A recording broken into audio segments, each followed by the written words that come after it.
Did you know that 71% of the people that watch Matthew Kelly's videos are not subscribers? That makes no sense. We need to change that. Subscribe today. Hit that subscribe button, smash that like button, and turn on those notifications so you never miss out on another great video ever again. She said the strangest thing. On the very first day of class, my history professor uttered very provocative words. Among all the things I heard in that first semester of my seminary training in preparation to become a Methodist pastor, her comment still stands out most of all 30-something years later. She was going to be teaching us the history of early Christianity, from the disciples in the book of Acts all the way through the first 10 centuries of believers. To introduce herself to a nervous group of newcomers, us, on the very first day, she shared some of her own interests and personal background. Then she shared what she said was the driving motivation for her entire ministry. Her passion was the unity of the church. I still remember it. She said, I believe that when Jesus prayed for his followers to be perfectly one in his final prayer in John 17, he really and truly meant it.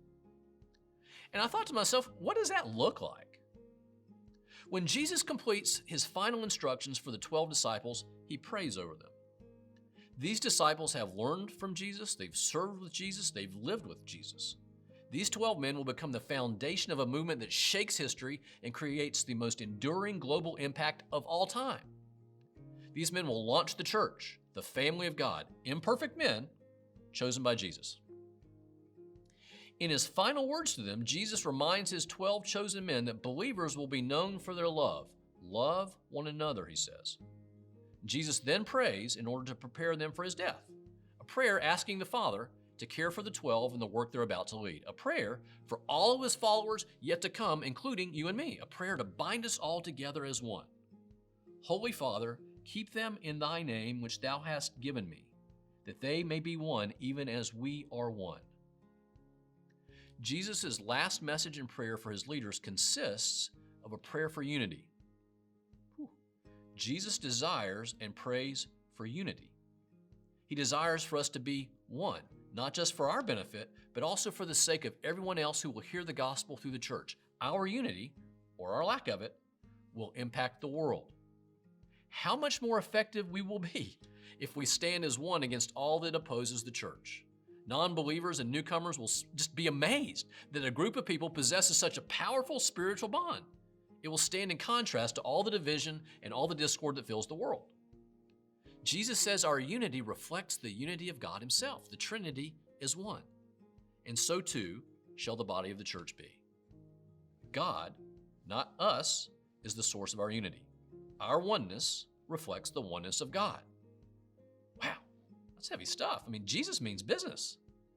These aren't some throwaway, disposable, optional words. Jesus' desire is for us to be one as he and the Father, the Trinity, are one.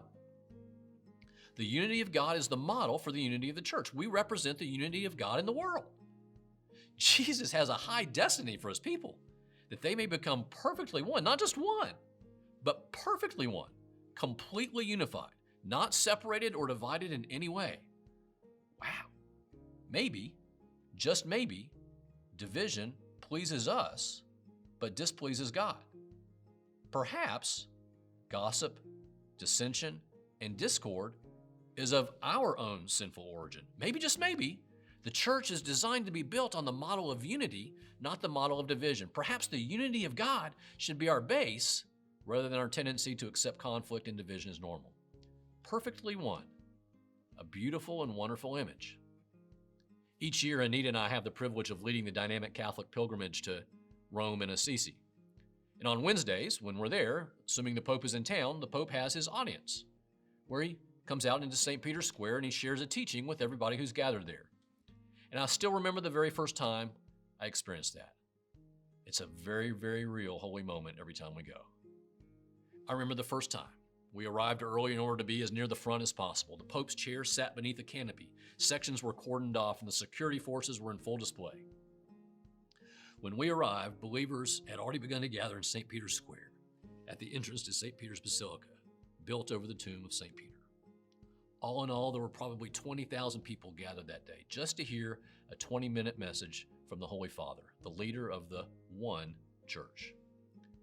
As we waited for the Pope to arrive, the crowds gathered, And the groups and individuals came from Asia and from Africa, from South America, from the United States, pilgrims from all across Europe, bands of religious sisters adorned in their defining garb, school children from around Italy, waving flags and cheering and singing, collections of religious brothers praying the rosary in anticipation of the Pope's appearance and teaching. A dozen recently married couples sat near the canopy, knowing they were going to receive a personal blessing from the Pope after his words of instruction. The brides wore their wedding gowns. Choirs sang. Banners flew. Chants melodiously hung in the air.